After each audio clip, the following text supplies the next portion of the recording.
Kuna baadhi ya ndoto ukiziota kwenye maisha yako inaonyesha kwamba Mungu anaongea na wewe, sio akili zako, sio shetani wala sio mazingira, ila ni Mungu anaongea na wewe moja kwa moja kuhusiana na jambo fulani kwenye maisha yako. Lakini watu wengi ambao wako mahali hapa siku leo wameharibikiwa na maisha yao ni kwa sababu hawazijui ndoto hizi. Lakini hongera wewe ambaye unaisikia video hii siku ya leo, nitakwenda kuonyesha moja kwa moja ndoto hizi ni ndoto zipi, na kama umeziota ndoto hizi basi ambazo zinaonyesha kwamba Mungu anaongea na wewe, ni kitu gani ambacho unatakiwa kufanya kwenye maisha yako ili kuweza kupata baraka ama kuweza kukwepa hatari ambayo iko mbele yako. Maana 100% ya vitu ambavyo vimeharibika siku ya leo kwenye maisha yako, Mungu anaanza kuongea na wewe kwa njia ya ndoto kwanza. Sasa ninapokwenda kuonyesha ndoto hizi, kama bado haujasubscribe channel yetu, unaweza ukasubscribe pale ulipo, ili kipindi ninachokuletea mafundisho mapya kuhusiana na ndoto uwe wa kwanza kuyapata. Na kama bado haujalike video hii, basi unaweza ukalike pale ulipo. Mungu akubariki sana. Sasa ndoto ya kwanza ni ndoto ya kuota unapaa. Ndoto hii Mungu anakuwa anaongea na wewe kwa habari ya kukuinua. Ni kama Mungu anataka kwenda kuinua, anataka kutoa kwenye dhiki ambayo uko nayo, anataka kutoa kwenye magonjwa ambayo uko nayo, anataka kutoa kwenye ile shida ambayo uko nayo muda mrefu. Lazima Mungu atakuletea ndoto hizi za kupaa. Na ndio maana watu wengi sana mnaota mnapaa kila siku, mnaota mnapaa kila baada ya muda fulani. Na baada ya kuota ndoto hizi za kupaa, mara nyingi sana huwa unakuja kushtukia kuna jambo zuri ambalo linakwenda kutokea kwenye maisha yako baada ya muda fulani. Kwa ndoto hizi zinaonyesha kwamba Mungu anaongea na wewe kwa habari ya kwenda kukuinua. Lakini sio hivyo tu, ndoto hizi zinaonyesha kwamba Mungu anakuonyesha kwamba amekupa nguvu zidi ya adui zako ambao wanakutafuta kwenye maisha yako. Yaani Mungu amekupa nguvu zaidi, Mungu amekupa mamlaka zaidi, Mungu amekupa uwezo zaidi ya wale maadui ambao wanakutafuta siku ya leo. Inawezekana kuna wachawi ambao wanatafuta maisha yako, kuna waganga ambao wanatafuta maisha yako, kuna ndugu zako wa kuzaliwa nao nyumba moja ambao wanatafuta maisha yako. Hata kama watu wamepanga mabaya kwa namna gani kwenye maisha yako, lakini wewe Mungu bado atakustiri, Mungu bado atakuficha, Mungu bado atakuinua vile vile. Lakini pia ndoto hizi zinakuwa zinaonyesha kwamba Mungu anaachilia nguvu mpya kwenye maisha yako siku ya leo. Inawezekana Mungu anaachilia nguvu mpya kwenye biashara, Mungu anaachilia nguvu mpya kwenye kazi, Mungu anaachilia nguvu mpya kwenye ndoa ambayo uko nayo. Na ndio maana hata maandiko yanasema kwamba wamngojeao Bwana watapewa nguvu mpya, watapaa juu kwa mbawa kama tai. Na maana kuna nguvu mpya ambayo Mungu anaiachia juu ya maisha yako siku ya leo.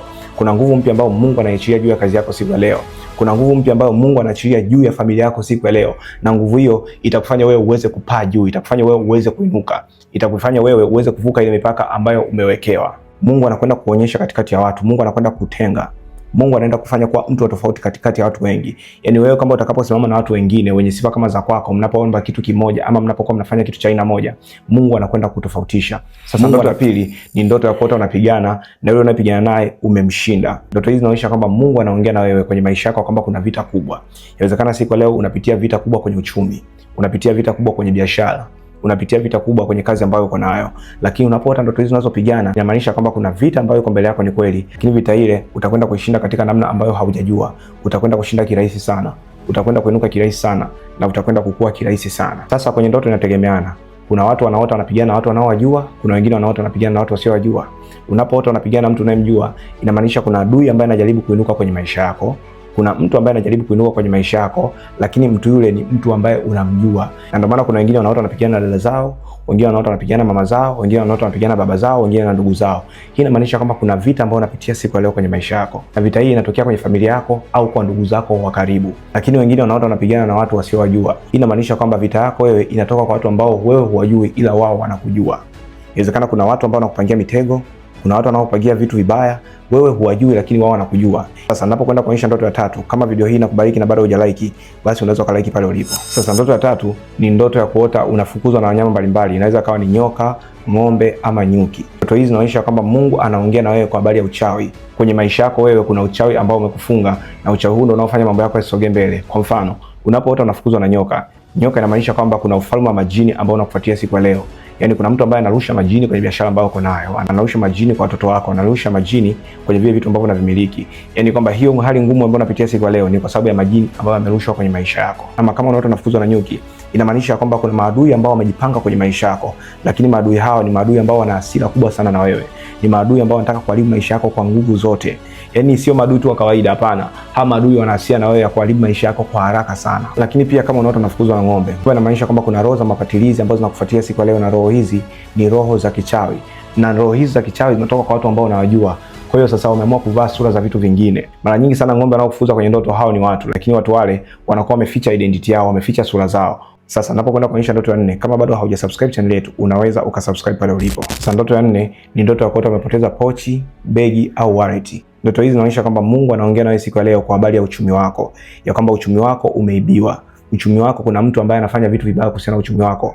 Yani hiyo hali mbaya ambayo unapitia siku leo kwenye uchumi ni hali ambayo inafananisha na mapepo ya chuma ulete. Pepo la chuma ulete likoje? Pepo la chuma ulete liko hivi, yani lenyewe linakuja linachuma uchumi kwako, linakwenda kupeleka kwa mtu mwingine ambaye ameituma. Ndio ile kwenye maisha yako unakuwa unakamata pesa lakini haujui zinaenda wapi, au unakamata pesa, kila unapokamata pesa ndo matatizo yanakuja. Yani pesa kwenye maisha yako zinakuja na matatizo, pesa zinakuja na shida. Haujawahi kamata pesa hivi hivi, hapana. Ila kila pesa unayokamata inakuja na matatizo fulani, inakuja na shida fulani. Pesa haiji kama baraka kwako, ila pesa inakuja kama laana. Yani kipindi ambacho unakuwa na pesa, shida hazipo, watoto hawaumi, haujapasua kitu chochote, haujaribu kitu chochote. Lakini unapokamata tu pesa, ni kama shetani huwa anakuwa anajua kama umeshika pesa. Ni kama matatizo huwa anakuwa anajua kama umeshika pesa. Kama umeshika tu shilingi 10,000 au umeshika dola 10, unapochange unastuka imebaki dola 1. Unapochange unashtuka imebaki shilingi 500. Unajiuliza, jamani, ni kwa nini? Kwa sababu kuna mtu ambaye ametuma pepo la chuma ulete siku ya leo kwenye maisha yako, na pepo hili linachuma uchumi wako na linaharibu uchumi wako. Au ndio ile kuna mtu anakuwa na matumizi ya hovyo, au muda mwingine ndio hiyo unaweka plani, lakini plani zile unazoweka haufikii malengo. Unajiwekea malengo lakini malengo yale unayoweka hauyafikii kabisa. Na sio kwamba hela ushiki, unashika zile hela, lakini kila unaposhika zile hela unajikuta umemaliza zile hela, na kipindi ambacho umemaliza zile hela ndio kipindi unashtuka kama mbona mimi na malengo fulani. Sasa ndoto ya 5 ni ndoto ya kuota unaongea na watu waliokufa. Ndoto hizi inamaanisha kwamba Mungu anaongea nayo kwamba kuna roho ya mauti ambayo inakufuatilia siku leo kwenye maisha yako. Huenda roho hii inatafuta uchumi wako, inatafuta biashara yako, au inatafuta kazi zako ambazo uko nazo. Kuna mizimu ya kifamilia ambayo inakufuatilia wewe. Yaani wewe hauendelei ni kwa sababu ya mizimu ambayo imekaa kwenye maisha yako. Kwa sababu ya asili ya kwenu. Ile asili ya kwenu imekufunga. Ile asili ya kwenu inakufanya wewe usiweze kuendelea kwenda mbele. Kila siku hiyo asili ya kwenu unashindana nayo, lakini asili hiyo ndio kitu pekee ambacho kinakufanya wewe usiweze kuendelea. Sasa ndoto hizi huwa zinakuja katika namna tofauti tofauti. Inamaanisha kwamba baada ya kutafuta wewe pesa zako, baada ya kutafuta vile vitu ambavyo uko navyo, kuna roho nyingine ambayo huwa inakuja kuweza kula vile vitu. Kuna mizimu ambayo huwa inakuja kwa ajili ya kula vile vitu. Ama kuna watu wengine wanaota watu waliokufa wanawaita. Ndio mbaya zaidi kuliko zote, kwa sababu inamaanisha kwamba kuna roho ya mauti ambayo inakufuatilia. Yaani kile kitu ambacho kimemuua huyu mtu ambaye unamwona anakuita kupitia ndoto, kile kitu kinakutafuta nawe siku ya leo. Kile kitu kinataka kukuua nawe siku ya leo. Ufanyaje sasa kama umeshaona kwamba Mungu anaongea nawe kuhusiana na vitu hivi? Unaweza kufanya mambo makubwa mawili. Jambo la kwanza utakalofanya, kama ndoto ni nzuri, anza kuomba ndoto ile ikapate kwenda kutimia, na utasimamia kile kitabu cha Habakuki sura ya 2 mstari wa kwanza mpaka mstari wa 3. Utaingia kwenye maombi, utamwambia Mungu, ninajua kabisa kwamba maono haya ni ya ukweli. Mungu, naomba kama ulivyonionyesha Baba ikawe hivyo hivyo. Mungu, naomba ulivyonionyesha, naomba ikatimie hivyo hivyo kwenye maisha yangu, ikawe kwenye maisha yangu hivyo hivyo, kwa mamlaka ya jina la Yesu Kristo wa Nazareti hai. Amen. Lakini jambo la pili utakalolifanya, kama Mungu anaongea na wewe kuhusiana na kitu kibaya, utaingia kwenye maombi ya kuvunja na kuharibu. Utasimamia kile kifungu cha Isaya sura 54 na ule mstari wa 17.